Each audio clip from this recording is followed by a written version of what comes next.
Et donc, comment est-ce qu'on fait pour passer de ce stade horizontal en réseau spontané, quasiment spontanéiste, à un engagement politique durable? Et c'est ça l'enjeu actuel. C'est ça aussi, quand on analyse ce qui s'est passé au moment des élections en France, les deux forces qui ont réussi leur campagne présidentielle, il y en a une qui l'a emportée, mais l'autre a réussi sa campagne, ce sont En Marche et Les Insoumis, et ils avaient ceci en commun qu'ils étaient toutes les deux un effort pour structurer quelque chose de spontané, pour structurer politiquement, durablement, un élan qui, au départ, repose sur un réseau, une mise en réseau, une sorte d'archipel citoyen, où les gens avaient l'impression, non pas de répondre à l'appel d'une structure préexistante, mais de construire eux-mêmes leur propre structure et leur propre église politique, en quelque sorte. Et donc, c'est ce moment-là de l'histoire qu'on vit. Moi, je suis résolument optimiste, parce que je pense que, finalement, contrairement à ce qu'on pouvait croire, le tsunami nationaliste qui profitait, au moment du Brexit, de l'apathie et de la léthargie des citoyens progressistes et humanistes, ce tsunami n'est pas une fatalité. Et on a vu qu'on pouvait le défaire, qu'il y a une forme de remobilisation et que la jeunesse a un rôle essentiel dans cette remobilisation. Il n'y a qu'à voir les images des meetings en France pendant l'élection présidentielle.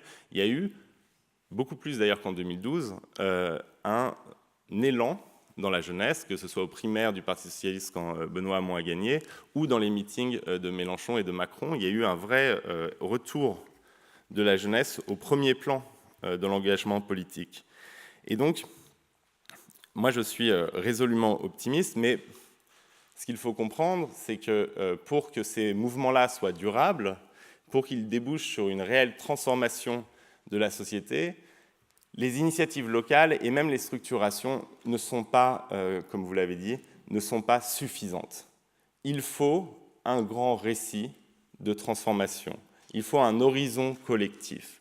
Il faut quelque chose qui permette d'inscrire nos projets locaux ou nos organisations politiques ou nos mouvements dans une perspective plus large, qui est en gros celle de redonner du sens à nos sociétés. Et là, on touche, à mon avis, le réel nœud de la crise, qui ne concerne pas seulement la jeunesse, mais qui concerne au premier plan la jeunesse, puisqu'elle a toute la vie devant elle, et donc toute la vie pour changer la société dans laquelle elle évolue, c'est la crise profonde des démocraties libérales. Nous partageons, malgré des différences immenses, des deux côtés de l'Atlantique, en Europe ou aux États-Unis, les mêmes systèmes politiques et le même univers socio-économique, malgré des grandes différences. C'est ce qu'on appelle des systèmes qu'on appelle la démocratie libérale.